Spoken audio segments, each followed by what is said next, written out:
오늘 주신 말씀을 가지고 바른 길을 선택하려면이라는 제목으로 하나님 말씀 전하겠습니다. 2주 전에 추루 월시퍼 12 팀이 와서 이렇게 한바탕 축제 분위기였잖아요. 이렇게 집회를 하거나 기쁨이 있거나 찬양으로 막 뭔가 회복이 되면 목사는 굉장히 영적으로 부담을 느낍니다. 그 다음 주에 하나님 말씀을 들고 그 흐름이 끊어지지 않고 더 은혜가 돼야 되는데 막 불타오르고 있는데 찬물 건지면 안 돼서, 그래서 제가 지난주에 여러분들에게 참 강력한 말씀을 준비했습니다. 맡김과 체험의 영성이라고. 사도 베드로, 제가 이 베드로 후서를 묵상하고 몇 번이고 읽으면서 이번 주간에 많이 회개를 했습니다. 첫째, 저는 베드로를 성령 받기 전에 갈릴리 어부 출신 촌놈, 못 배우고 무식하고 감정이 앞서고 기분 파다, 그래서 사도 바울과 이렇게 비교하면 늘 무식하다 이렇게 얘기했는데, 지난주 오늘 말씀을 준비하면서 한 번에 끝낼 수가 없어서 오늘 그 핵심 엑기스를 또 뽑았습니다. 무슨 얘기냐면, 마가의 다락방 오순절 성령 강림 사건 후에 송두리째 변화받은 베드로의 능력만을 바라봤는데, 베드로 후서 1, 2, 3장을 보니까 1장은 하나님의 전적인 은혜의 부르심과 택하심, 3장은 하나님의 임하시는 날, 하나님의 나라의 도래, 그러니까 요한계시록의 이제 요약본입니다. 베드로후서. 그리고 지난주의 말씀이니 2장은 하나님의 전적인 사랑과 은혜로 선택하여 불러주셔서 하나님의 영광의 날에 우리를 맞이하시길 원하는데, 거짓 교사와 거짓 가르침으로 너희가 그 은혜를 잃어버리니 정신 차리지 않으면 안 된다. 자기가 사도 바울처럼 순교당하고 죽을 날이 다가옴을 느끼면서 쓴 이 3장의 책 중에 가장 핵심은 이 2장에 다 들어 있습니다. 오늘 이 말씀을 통해서 하나님이 원하시는 의의 길, 바른 길을 선택하여 그 종착역이 영광의 하나님의 보좌, 그 생명수 강이 끊임없이 흐르는 그 아름다운 곳에서 주님과 함께 영원히 왕노릇하는 은혜가 우리 모두에게 임하기를 주의 이름으로 축복합니다. 인생은 길을 걷는 것에 자주 비유가 됩니다. 어떤 길을 걷느냐에 따라 누리는 것도 달라지고 열매도 달라지고 무엇보다도 택하는 길에 따라 종착역이 달라지게 돼 있습니다. 따라서 바른 길, 의의 길을 선택하는 것, 이건 성도들에게 해도 되고 안 해도 되는 것이 아니라 마땅히 해야 되는 의무입니다. 그래야 그리스도인들의 인생의 열매는 아름답게 되고, 그 아름다운 열매를 보고 우리 주변에 가장 가까운 가족들부터 그 아름다운 열매를 가지고 누리고 하나님의 은혜를 나누게 되는 것입니다. 그러나 오늘날 많은 사람들은 바른 길보다는 빠른 길, 쉬운 길을 선택하려고 합니다. 남들보다 한 발짝 앞서가서 출세하고 돈 벌고 권세와 명예를 누리는 것을 성공이라고 생각합니다. 좀 더 빨리 달리기 위해서라면 편법도 잘못된 것도 마다하지 않는 게 오늘날 세상의 풍습입니다. 하지만 빨리 달려서 정상에 올랐다고 바르게 달리지 못했기에 밝혀지는 순간, 순식간에 쌓아놓은 모든 것이 무너질 때는 한순간이라는 사실도 잊어서는 안 될 것입니다. 성도라면 빨리 달리는 것보다 바르게 달리는 것을 배워야 합니다. 예수님을 믿고 그분을 따르는 그리스도인이라 성도라 불리는 우리는 더욱 예수님이 걸어가신 바른 길을 선택하고 그 길에서 벗어나지 않아야 할 것입니다. 어그러지고 혼란한 마지막 시대에 그리스도인이 어떻게 하면 주님이 기뻐하시는 바른 길을 선택할 수 있을지 질문하시면서 하루하루를 신중하게 살아가시는 여러분 되시기를 주의 이름으로 부탁드립니다. 먼저 바른 길을 선택하는 데 필요한 것을 이 말씀을 통해 찾아야 합니다. 세상에는 인생을 먼저 산 사람들의 좋은 책, 인생의 경험, 윤리적인 일들, 우리들을 조언한 것이 많이 있지만 하나님이 원하시는 성도의 삶의 길은 성경을 통해서 그 길을 찾아야 한다는 것입니다. 성경에는 바른 길을 벗어나서 잘못된 길을 택했기 때문에 하나님께 책망받는 사람들이 많이 등장합니다. 책망만 받은 것이 아니라 심판과 저주받은 인물들이 등장합니다. 바로 거짓 교사들입니다. 그 거짓 교사들을 오늘 이 베드로가 한 사람을 뽑아서 부올의 아들 발람의 길을 따라가는 사람들이다, 이렇게 이야기를 합니다. 원래 가야 할 바른 길을 벗어나 발람의 길을 따랐다. 그러면 발람 이야기를 좀 해야 되겠죠. 베드로 절대 무식하지 않습니다. 제가 회개했습니다. 이 발람의 역사와 이 짧은 문헌을 보면 어떤 은유적인 표현은 다윗의 시편보다 더 강력하고, 은유적으로 하나님의 영광의 나라에 가려면 정신을 차려야 된다는 강조점은 사도 바울의 신학의 깊이하고 견주어도 전혀 빠지지가 않습니다. 발람이 누구냐면 민수기 22장부터 24장에 나오는 하나님의 선지자의 이름입니다. 이 발람의 길이 기록되어 있는데, 이스라엘 백성들이 애굽을 나와서 광야를 힘들게 지나가면서 하나님께서 약속하신 영광의 가나안 땅으로 나아가는 여정, 즉 저와 여러분을 구약에다 비유하면 하나님의 약속의 땅, 하나님 나라 천국을 위하여 이 광야 같은 인생을 하나님이 말씀으로 세워주신 지도자의 지팡이, 하나님의 영광의 기적을 바라보면서 순종하며 구름기둥과 불기둥을 따라가는 삶, 즉 우리들도 지금 인생의 광야를 지나 하나님의 본향, 약속의 땅으로 가고 있는 여정을 말하고 있는 것입니다. 애굽을 나와서 참 힘든 일들이 많았습니다. 이제 드디어 요단강 동편에 도착을 합니다. 모압 평야입니다.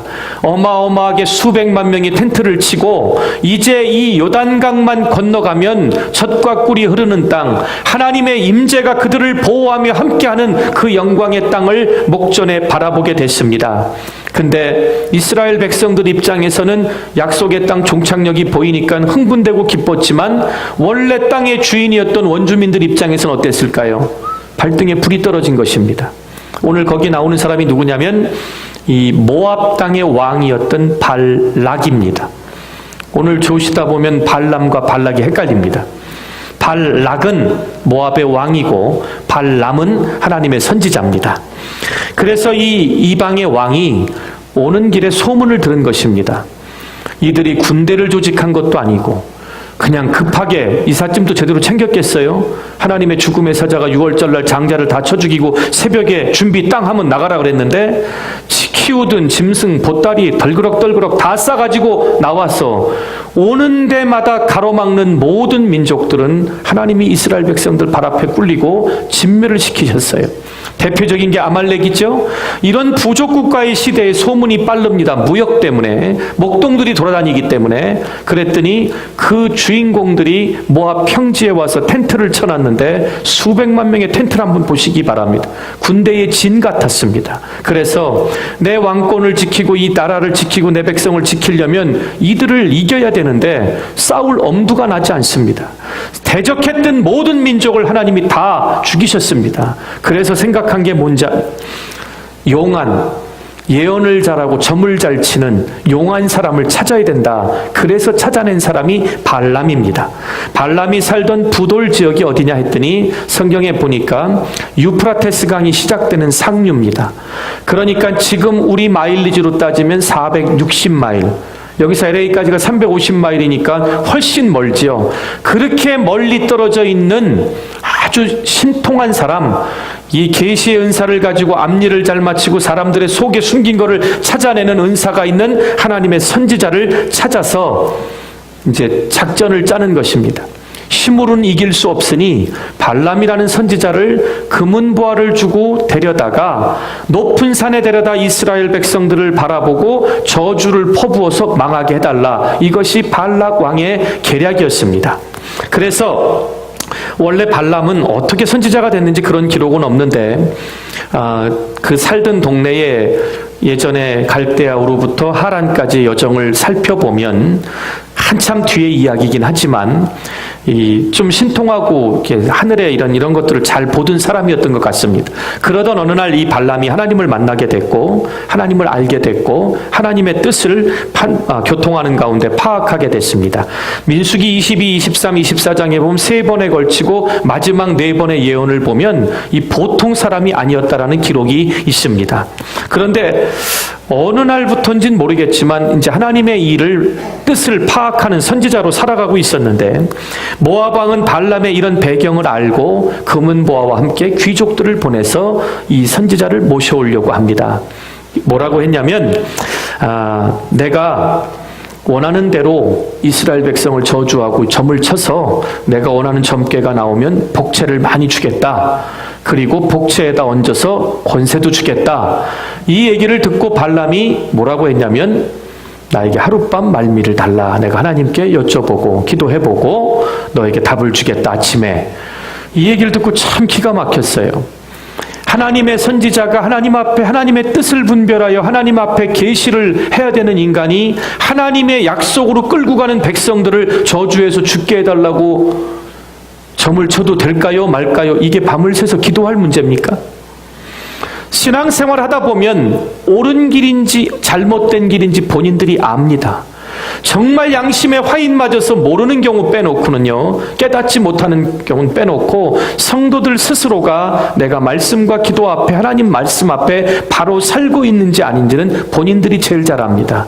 하지만 마음은 원인데 육신이 연약하여 세상 길을 갈 수밖에 없을 때 마지못해 죄책감으로 짓는 사람들까지는 이해가 가요. 근데 하나님 앞에 하나님 내가 지금 이 일을 해서 이익을 좀 얻어야 되는데 좀 눈 감아 주실 수 있겠습니까? 하고 철회하고 기도한다는 이건 대단히 잘못된 겁니다. 하나님 제가 이걸 좀 정직하고 열심히 땀 흘려서 진실하게 일해서 하나님이 허락하시는 걸 가지고 저도 누리고 살기를 원하니까 부어달라고 기도할 수 있는데 남들보다 사기치고 대박을 꿈꾸고 하지 말아야 할 것 허황된 꿈을 찾아서 하나님 한 방에 터지게 해달라고 처리하고 금식하는 거 이건 말이 안 되는 이야기입니다. 남을 속이고 사기치고 도둑질하고 미워하고 음란한 행위에 잘못된 짓을 하기 위해서 하나님의 뜻을 구하기 위해 금식하고 철야기도 해도 될까요? 안 된다는 얘기입니다. 이걸 알고 있는데도 발람은 얼마나 모아방이 보낸 금은보화와 귀족들이 자기를 모시러 온 그 말에 솔깃했는지 하룻밤 물어보고 내일 아침 답을 주겠다 하면서 하나님 앞에 기도를 합니다. 예컨대 이익을 위해서 거짓말 할까 말까 처리하지 마시기 바랍니다. 기도할 일이 아닙니다. 이익을 위해서 누구를 미워해서 저 사람을 나쁘게 만들어야 되는데 하나님 지혜를 달라고 기도해도 될까요? 그런 기도 하시면 안 됩니다. 거짓말을 해야 하는 상황에 하나님 뜻이 있는지 물어보고 금식하는 그건 세상 사람들도 하지 못할 짓입니다. 너무 자명하고 분명하게 하나님 뜻이 아닌 건 기도할 문제가 아니라 내가 하나님 뜻으로 그 유혹을 이길 수 있게 해달라고 성령님께 도움을 요청하는 것, 그것이 성경이 말하는 기도입니다. 그러면 하지 않는 것이 옳은데 발람은 굳이 하나님께 물어봤습니다. 가서는 안 될 길, 해서는 안 될 일 쪽으로 마음이 이미 기울었기 때문입니다. 그 결과 발람은 자신만 죽음당한 게 아니라 이스라엘 백성들이 요단강을 앞에 두고 얼마나 끔찍한 하나님의 저주를 받았는지 아십니까? 발람이 이처럼 어리석은 짓을 한 이유는 물질의 마음을 빼앗겼기 때문입니다. 명예와 권세의 마음을 빼앗겼기 때문입니다. 이것이 발람의 길입니다. 정당한 길이 아닐지라도 쉽게 돈 벌고 출세할 수 있다면 선택하는 것이 바로 발람의 길이라는 것입니다. 양심도 버리고 하나님 말씀도 무시하고 자기 욕심과 정욕을 채우는 데 도움이 된다면 기꺼이 달려가는 것이 바로 발람의 길이라는 것입니다. 즉 발람의 길은 하나님께서 기뻐하지 않으시는 길입니다. 어그러진 길, 잘못된 길, 저주의 길, 심판받을 길입니다. 그런데 오늘날 수많은 성도들이 어쩔 수 없이 살려면 할 수 없잖아요 하면서 이 길을 택하려고 합니다. 쉽게 원하는 것을 얻을 수 있기 때문이라고 스스로에게 크레딧을 줍니다. 세상 사람들은 발람의 길을 선택하고 잘못된 길, 저주받을 길을 선택한다 할지라도 저와 여러분 그리스도인들만큼은 달라야 합니다. 예수님을 따라가는 그 십자가의 길을 걷는 저와 여러분은 눈앞의 이익 때문에 당장 손에 잡히는 단열매 때문에 발람의 길, 하나님의 심판이 임하는 길을 알면서 갈 수는 없는 것입니다. 성도가 꼭 기억해야 할 중요한 영적인 진리가 여기 있습니다. 빠른 길보다 하나님께서 기뻐하시는 길, 바른 길에 하나님의 은혜의 축복이 있음을 잊지 않게 되시기를 바랍니다. 언제나 그렇습니다. 돌아가는 것처럼 보여도 바른 길, 의의 길, 선한 길을 가는 것, 하나님의 권능의 손 붙잡고 임재를 경험하면서 동행하는 길, 개인이든 가정이든 교회든 축복의 열매를 원한다면 더디 가더라도 하나님과 함께 옳은 길을 가야 할 것입니다. 그럼 어그러지고 혼미한 세상에서 어떻게 하면 그리스도인들이 바른 길을 선택할 수 있을까요? 세 가지를 오늘 본문을 통해 말씀을 드리겠습니다. 첫째로 우리의 마음속에 바른 열망을 품어야 합니다. 바른 길을 택하려면 마음의 열망이 바른 것이어야 합니다. 마음속에 품은 열망이 바르다는 것이 무엇을 의미할까요? 내가 바라보기를 원하는 것, 내 마음속에 간직하고 소중하고 사랑하고 내가 보고 싶은 것, 마음을 쏟는 대상이 바른 것이어야 된다는 것입니다. 발람이 잘못된 길을 선택하게 된 기본 동기는 불의의 싹을 사랑했기 때문이다. 오늘 베드로는 그렇게 지적을 합니다. 불의의 싹이란 정당하지 않은 대가입니다. 하나님의 선지자로 사명을 감당해야 되는데도 하지 말아야 할 거기에 불의의 대가를 요구해 준다고 했을 때 사랑했던 것입니다. 불의의 싹이란 정당하지 않은 대가, 불의를 행함으로 얻게 되는 이익을 말하는 것입니다. 발람은 이것을 사랑했습니다. 여기서 번역된 사랑이라는 단어가 원어로 헬라어로 아가파오라는 단어가 쓰였습니다. 이 아가파오의 명사형이 아가페입니다. 남녀가 사랑하는 걸 에로스라 그러죠. 아가페라는 사랑은 언제 쓰였냐면 하나뿐인 독생자 예수님을 하나님이 바라보고 있는 하나님 마음에 저와 여러분의 영혼이 담겨 있는데 이대로 죄와 허물로 죽어 멸망에 빠지는 것을 두고 볼 수가 없는 사랑의 마음으로 하나뿐인 예수님을 십자가에 죽여서라도 그 피로 우리를 살리시겠다는 사랑을 아가페로 표현했습니다. 조금 사랑하는 마음이 아니라 저와 여러분의 마음의 열망 속에 하나님을 얼마나 담고 있느냐, 그걸 가지고 바라보는 걸로 길을 찾아갈 수 있다는 것입니다. 그러니까 길을 선택하는 사람의 가장 중요한 마음가짐은 내 마음에 담고 있는 것이 하나님이냐 세상이냐 여기에 달려 있다는 것입니다. 하나님은 이렇게 전적으로 우리를 사랑하셨습니다. 그런데 발람은 전심을 쏟아 사랑해야 할 대상으로 하나님이 아닌 불의의 재물을 선택한 것입니다. 하나님의 선지자라는 지위를 갖고 외적으로는 하나님을 믿고 선지자로 계시하고 선포한다고 하면서도 돈을 받고 산에 올라가서 이스라엘 백성을 저주하려는 마음으로 따라가려고 했던 것입니다. 설사 이런 사람들은요, 명예, 권세, 인기 등등 하나님 대신 물질이나 탐욕이 우리 마음의 열망으로 가득 차 있다면 절대로 하나님의 음성을 들을 수 없습니다. 설사 듣는다 하더라도 순종할 수 없습니다. 인간의 선택과 행위는 마음에서 시작되는 것입니다. 그래서 성경은 무릇 지킬 만한 모든 것 중에 너희의 마음을 먼저 지키라고 우리에게 말씀하고 있습니다. 마음이 물질로 가득 찼다면 돈이 되는 방향으로 발걸음이 따라갈 수밖에 없습니다. 마음의 쾌락으로 가득 찼다면 몸을 즐겁게 하고 즐겁게 하는 삶 쪽으로 우리의 발걸음이 갈 수밖에 없습니다. 그런 여러분의 마음에 예수님의 보혈의 능력과 십자가의 구원의 감사로 가득 차면 우리의 발걸음은 자명하게 하나님이 원하시는 섬김의 길, 사랑의 길로 갈 수 있는 것입니다. 마음 중심에 하나님으로 가득 찬 복된 아침이 되시기를 주의 이름으로 축원드립니다. 좀 시간이 걸려도 옆에 계신 분 한번 보세요. 뭘로 가득 차 있는지. 얼굴에 나타나게 되어 있습니다. 예. 다행입니다. 대박이 가득 차 있지 않아서. 둘째로, 바른 영적인 안목을 가져야 합니다. 마음만큼이나 눈도 바로 볼 수 있어야 합니다. 제가 나이는 얼마 안 돼도 이렇게 부부 상담을 많이 한 적이 있습니다. 텍사스에서. 그때 싸울 때 보면은 참 고상하게 싸워요. 화가 나서 싸워놓고서 내가 보는 길을 이 사람이 못 본대. 길을 잘 못 봐서 싸운대. 유식한 말이죠. 예. 근데 성도는 두 가지 길이 있습니다. 여러분들이 영적인 눈만 중요하다고 생각하는데 아닙니다. 오늘 본문이 그걸 증거하고 있어요. 무슨 얘기냐면 마음만큼이나 눈도 바로 볼 수 있어야 합니다. 눈으로 바로 보는 게 육신의 눈을 가졌지만 힘들고 어렵고 좁은 길인 걸 알면서도 하나님께서는 육신에 보이는 것도 이 눈을 따라가는 것 소중하다고 이야기하십니다. 그러니까 한 눈이 범죄하면 빼버리고 애꾸눈을 가지고 천국 가는 것이 두 눈을 가지고 멀쩡히 지옥 형벌에 떨어지는 것보다 낫다고 말씀하신 것입니다. 발람이 하나님이 원치 않는 길을 가려고 밤새 하나님께 기도했을 때 하나님 뭐라고 응답하셨을까요? 네 믿음대로 될지어다 그랬을까요? 얘기 안 하셨어요.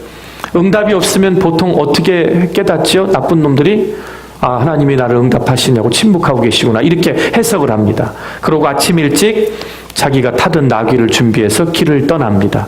제가 나귀를 참 여러 번 타봤고 많이 만져봤습니다. 나귀는 절대 빨리 안 갑니다. 사람이 급해서 성질이 넘어가죠. 나귀는 아무리 때려도 지갈 길 갑니다. 그 나귀를 타고 가는데 어떤 일이 벌어졌죠? 사람이 나귀가 가는 길 한복판에 하나님의 천사 죽음의 사자가 칼을 들고 서 있습니다. 나귀가 그걸 보고 놀래서 이러다 주인 죽겠다 하고 길을 넘어서 풀숲으로 뛰어들었지요. 그 내용을 제가 보니까 의역을 좀 했어요. 나귀가 놀래서 뛰어서 아마 떨어졌을 것 같아. 화가 나가지고 채찍을 들어서 나귀를 때렸습니다. 성경에 몇 번 때렸는 줄 아십니까? 3번을 후려쳤습니다. 또 누가 그래요? 나귀 같은 거는 이렇게 맞아야 잘 뛰니까 안 아플 거래. 여러분 옷 든든히 입고 채찍에 맞아보세요. 안 아픈가? 아픕니다. 한 번을 때렸을 때도 길로 돌아가지 않았습니다. 2번을 후려쳐도 주인을 위해서 안 갔습니다. 3번째 내려치니까 흥 하더니 입이 열렸습니다. 제가 욕한다고 뭐라고 하지 마시고 오늘 성경에 뭐라고 하죠? 이 선지자의 미친 행동을 저지했다고 옛날 성경엔 지적했다라고 되어 있습니다. 그러면 미친 행동을 누가 하죠? 미친놈이 하죠. 잘 아시잖아요. 미쳤으니까 미친 행동을 하는 거예요? 미친 행동을 하기 때문에 미친 거예요? 아니에요. 눈이 멀어서 하나님을 떠나 세상에 미쳤기 때문에 죽음의 사자가 가로막고 칼을 들고 있는데도 빨리 가기를 원했던 발람에게 하나님의 선지자 중에 말 못하는 짐승 나귀에게 책망을 받은 가장 어리석은 수치의 인간으로 기록되어 있습니다. 얼마나 수치스럽습니까? 3번이나 때릴 때 3번째 맞으면서 내가 주인님 살리려고 하는데 저 사자가 보이지 않으십니까? 뭘 보고 사냐고 나귀한테 책망을 받았는데 그래도 깨닫지 못합니다. 여러분, 눈이 돈에 멀거나 명예에 멀거나 쾌락에 빠지면 세상 것이 쉬워지면 하나님 나라의 귀한 가치가 보이지 않고 십자가의 보혈의 은혜가 가치가 보이질 않습니다. 그 대표적인 예가 사도 바울입니다. 성경의 사도 바울은 가장 하나님을 잘 섬긴 사람입니다. 하나님의 율법을 통달하고 나사렛에서 활동하셨던 예수라는 청년이 하나님 아들이라 그랬는데 그걸 믿고 따르는 자들을 용서할 수가 없어서 죽이고 잡아다 가두는 게 일이었습니다. 그때 부활의 주님을 개인적으로 다메섹 도상에서 만나고 어떤 현상이 있었죠? 눈이 멀었습니다. 부활의 주님의 빛이 정오의 햇빛보다 강해서 눈이 멀었습니다. 귀만 들렸지요. 그리고 하나님이 때가 돼서 아나니아를 보내서 안수할 때 성경에 보니까 눈에서 비늘이 벗겨졌다라고 말합니다. 그렇게 똑똑했던 사람, 하나님의 율법에는 둘째가라면 서러워했던 사람, 바리새인의 율법주의로 눈에 비늘이 쓰였을 때는 혼자 하나님 제일 잘 섬기는 줄 알았지만 비늘이 벗겨지고 주님을 인격적으로 부활의 주님을 만나고 벗겨진 비늘이 그 눈에는 복음의 가치, 예수님의 십자가의 헌신, 하나님의 구원의 은혜만 보이기 시작했습니다. 오늘 저와 여러분이 육신의 눈을 가지고 산다 할지라도 발람처럼 하나님이 우리를 사랑하셔서 망하게 하시거나 힘들고 아프게 하셔서라도 잘못된 길에서 돌이키길 바라는데도 말 못할 짐승도 깨닫는 길을 깨닫지 못한다면 오늘 이 말씀 앞에 다시 한번 철저히 우리 자신을 돌아보기를 바랍니다. 오늘 베드로가 하나님 앞에 저주받고 멸망한 인간이 한둘이었을까요? 발람의 길을 선택했다라는 것. 하나님의 영광의 날이 다가오는데 1장의 부르심과 선택에 대해서 그의 모든 마음을 다 쓰고 죽음을 앞두고 2장에서 이 인간의 길을 따라선 너희들도 이렇게 된다. 그러니 하나님의 영광의 날이 다가올수록 정신을 차리고 어느 길을 가고 있는지를 돌아보라는 것입니다. 셋째로, 바른 삶의 내용이 우리 삶에 나타나야 합니다. 우리가 바른 길을 향해 나아가려면 추구하는 삶의 내용이 달라져야 합니다. 하나님이 주신 바른 목표가 있어야 바른 방향으로 나아갈 수 있다는 것입니다. 거짓된 발람의 길을 가는 자들이 추구하는 삶의 내용 오늘 읽어드릴게요. 이 사람들은 물 없는 샘이요 광풍에 밀려가는 앙개니. 이게 예수님 잡으러 온 사람 칼 빼서 막 귀 자르고 주시라 하니까 물인지 땅인지 뛰어내렸던 베드로의 글이라고 생각이 되십니까? 전 너무 놀라요. 뭐라고 표현했나 했더니 광풍에 밀려가는 안개, 물 없는 샘이래요. 물 없는 샘은 속임수로 가득한 삶의 행태를 말합니다. 예수를 오래 믿고 연수가 오래되고 직분을 받고 모태신앙의 집안의 사역자 선교사가 있네, 내 자녀들이 얼마나 신앙생활 잘하는지 아냐고 이런 겉에 건 많은데 신기루처럼 물이 없어서 생명의 물을 찾아갔더니 물통은 비어있고 생수가 없는 인생들에게, 거짓된 가르침과 교사들에게, 진리가 흔들리는 인간들에게, 초대교회 성도들에게 얼마나 강하게 도전했냐면 물이 없는 샘이 되지 말라는 것입니다. 여러분이 교회 다니는 껍데기뿐인 것이 아니라 여러분 속에 있는 예수님이 주시는 생수로 이 생수가 필요한 영혼들에게 그 목마른 것을 채워주는 인생들이 돼야 한다는 것입니다. 그리고 광풍에 밀려가는 안개, 이게 무슨 말인지 이해가 되세요? 이 원어를 보니까 안개보다는 구름이 맞더라고요. 그러니까 몬순 생각하시면 돼요. 너무 뜨겁잖아요, 120도. 근데 막 구름이 낍니다. 벼락이 치는데 산이 없어가지고 막 번개가 땅까지 막 내려오는 게 가끔 보여요. 우르릉 쾅쾅, 이제 비가 오겠구나. 어느새 흙먼지만 날리고 또 구름이 걷어가요. 그 얘기를 하고 있는 거예요. 무슨 얘기냐면 구름은 구름인데 광풍 뒤에 숨어져 있는 구름이래요. 요란하게 천둥치고 번개가 번쩍거리고 소나기가 와서 땅을 적셔야 되는데 소나기가 없대요. 요란하게 신앙생활하고 기도하고 몇 년 믿었니, 직분을 가졌니 하면서도 삶에는 주님의 영광이 죽어가는 영혼들을 변화시켜서 주님의 제자로 거듭나는 인생의 기적들이 교회와 성도들의 삶의 현장에 없다라는 얘기예요. 죽을 날을 받아놓고 베드로의 심정에 얼마나 다급했으면 이런 표현을 썼을까요? 물 없는 샘이요 광풍에 밀려가는 구름 같으니 그들을 위하여는 캄캄한 어둠이 예비되었다. 그들이 허탈한 자랑의 말을 토하며 떠드는데 자랑한다는 것이 내 안에 살아계신 성령님의 역사를 통해 얼마나 인격적으로 하나님을 내가 닮아가고 있는지 자랑이 아니라 썩어질 것, 먹을 것, 입을 것, 마실 것, 남 상처 주는 것들, 비교하는 것들, 허탄한 말을 토하며 그리고 자랑하며 떠드는데 실체는 아무것도 없다는 것입니다. 사람들의 마음을 사로잡을 수 있는 것은 그러고 얼마 안 되고 남은 사람들을 음란으로 육체의 정욕에 빠지게 미혹했다. 오늘 본문을 제가 여기서 끄는 이유는요, 요맘때쯤 작년입니다. 요단강의 모압 평야를 가보니까 기가 막혀요. 얼마나 평야가 넓은지 몰라요. 근데 또 기가 막힌 건 여기처럼 120도씩 올라가는 뜨거운 광야, 사막인데요, 나무가 많아요. 근데 나무가 우거진 나무가 아니라 얇은 가지인데 이 가지가 얼마나 머리카락처럼 이렇게 엮여 있는지요, 땅까지 늘어져서 우산처럼 그물이에요. 왜 이 얘기를 했을까? 발람이 이제 하나님의 명령을 어기고도 어쨌든 나귀 때문에 그 길은 돌아간 것 같아요. 안 죽었으니까 높은 산에 올라가서 이스라엘 백성들에게 복채를 받았으니까 저주를 해야 되는데 입을 열더니 막 축복을 쏟아내는 거예요. 그러니까 이 발락이라는 왕이 터가 안 좋은가 보다. 우리 옛날에 그랬잖아요. 이상하게 안 풀리면 집 터가 안 좋다고 이사가고 미신.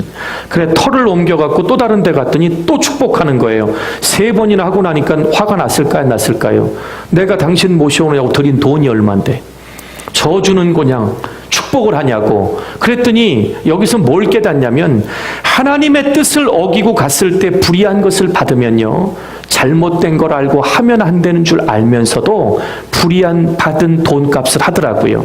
이 발람이 어떻게 했나 읽어봤더니요, 내가 저주는 못한다. 하나님이 내 입술을 허락을 안 하신다. 근데 내가 기교한 방법을 알려주겠다. 너의 모압의 젊은 여인들을 진중에 들어가게 해서 이스라엘 남자들을 유혹하게 만들어라. 그리고 그들을 너희들 신의 제사 지내는 제사에 끌고 나와라. 그때 제가 힌트를 얻었어요. 이방 신의 제사는 음란한 행위가 반드시 있었습니다.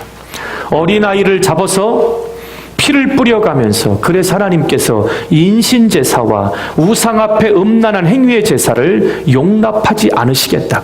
그래서 가나안 땅에 가면 이방신에게 제사하는 잔재를 남겨두지 말고 쓸어내고 하나님과 새로운 나라를 세워야 되겠다. 그게 하나님이 여호수아에게 명령하신 내용이었습니다.